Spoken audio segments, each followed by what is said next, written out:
श्री हरदास 21वां अध्याय पूर्णमासी व्रत।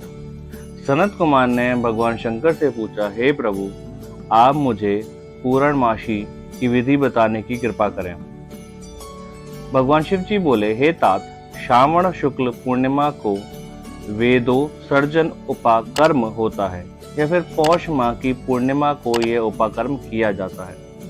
उत्सर्जन में पौष माह या माघ माह की प्रतिपदा तिथि या रोहिणी नक्षत्र बताया गया है।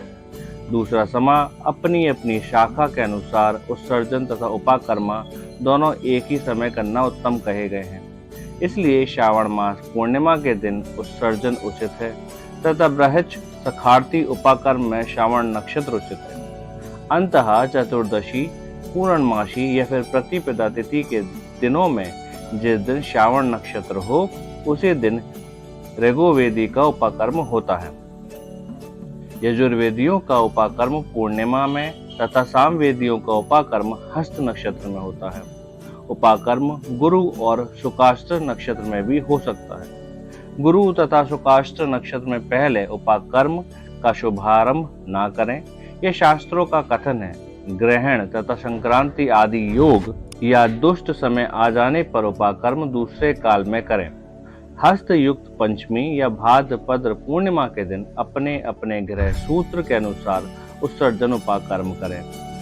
मल मास में शुद्ध पक्ष में उत्सर्जन उपाकर्म करना चाहिए। यह दोनों उत्सर्जन उपाकर्म नित्य है। इनको प्रतिवर्ष नियम से करना पड़ता है। उपाकर्म की समाप्ति पर द्विजातियों के समक्ष उसी सभा में श्रेष्ठ सभादीप समर्पण करना चाहिए। उसे आचार्य या अन्य ब्राह्मण को दे देना चाहिए। प्रथम सोने, चांदी या तांबे के पात्र में 1 किलोग्राम गेहूं रखकर उसके ऊपर आटे का बना दिया बनाकर रखें। उसमें घी या तेल भरकर 3 बातियां जलानी चाहिए तथा पान सहित ब्राह्मण को दक्षिणा देनी चाहिए। ब्राह्मण का पूजन कर यह मंत्र बोलें, हे श्रेष्ठ सभादीप, दक्षिणा तथा पान सहित देवार्थ हेतु भेंट कर रहा हूँ। मेरे सभी मनोरथ पूर्ण हो तथा पुत्र पौत्र आदि का भविष्य उज्जवल हो, यश की वृद्धि हो। इस प्रकार 5 वर्ष पश्चात उद्यापन करना ना भूलें। ब्राह्मण को यथाशक्ति दक्षिणा देकर विदा करना चाहिए। उसी रात को श्रावणी कर्म करना चाहिए। उसी के समीप सर्प बलि देनी चाहिए। ये दोनों कार्य अपने अपने ग्रह सूत्रों को देखकर करने चाहिए। इसी तिथि में भगवान हैग्रीव का अवतार हुआ था। उसी दिन हैग्रीव जयंती महोत्सव मनाना चाहिए। श्रावण मास पूर्णिमा को श्रावण नक्षत्र में भगवान हैग्रीव का जन्म हुआ था। उसी समय संपूर्ण पाप नाशक सामवेद गाया गया था। इसलिए इस दिन सामवेद को सुनना चाहिए और उसकी पूजा करनी चाहिए। वहां अपने बंधु बांधवों तथा मित्रों के साथ भोजन करना चाहिए और मनोविनोद का खेल खेलना चाहिए। हैग्रीव की पूजा करनी चाहिए। शुरू में प्रणव भोजन करना चाहिए। उसके बाद भगवते तथा धार्म्य कहकर चतुर्थांतर आत्म विशोधन शब्द की योजना करनी चाहिए। अंत में नमः शब्द का उच्चारण करना चाहिए। यह 18 अक्षरों का मंत्र सब सिद्धियों को प्रदान करने वाला तथा वश्य, मोहन आदि प्रयोगों का एक ही साधक मंत्र है। इसका पुरुषरण अक्षर संख्या के अनुसार 18 लाख या 18,000 है, परंतु इस कलयुग में इसका चौगुना करना चाहिए। इस प्रकार करने से भगवान हैग्रीव प्रसन्न होते हैं और सभी कामना पूर्ण कर देते हैं। इस दिन रक्षाबंधन का पर्व मनाया जाता है। ये सब रोगों का नाश करने वाला तथा अशुभों का नाश करने वाला है।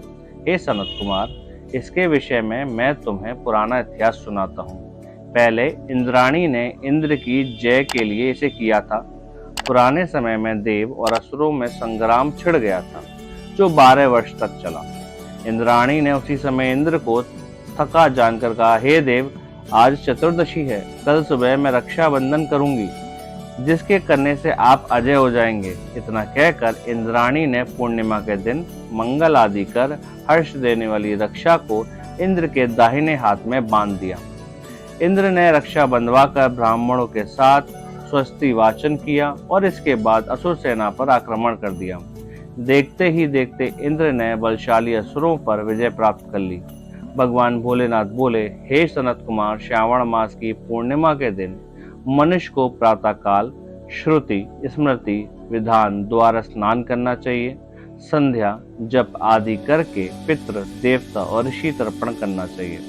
सोने के पात्र की सुरक्षा बनाकर उसको स्वर्ण के सूत्र में बांधकर मोती आदि द्वारा विभूषित स्वच्छ रेशम के बने विचित्र ग्रंथि युक्त पत्र गुच्छों से सुशोभित सरसों चावलों को अंदर रखकर आकर्षक बनाना चाहिए।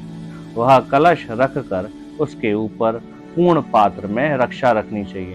सुंदर आसन पर सगे संबंधियों सहित बैठकर मंगल गान करना चाहिए। इसके बाद येन बद्धो बलि राजा दानवेद्रो महाबला तेन त्वा बधानामि रक्षे माचलः माचलः मंत्र का उच्चारण करना चाहिए। ब्राह्मण क्षत्रिय वैश्य शूद्र तथा अन्य व्यक्तियों को भी पहले ब्राह्मणों की पूजा करके रक्षाबंधन करना चाहिए। इस प्रकार जो रक्षाबंधन करता है वह सब दोषों से छूट जाता है। परंतु रक्षाबंधन का कार्य भद्रा नक्षत्र में कदापि नहीं करना चाहिए।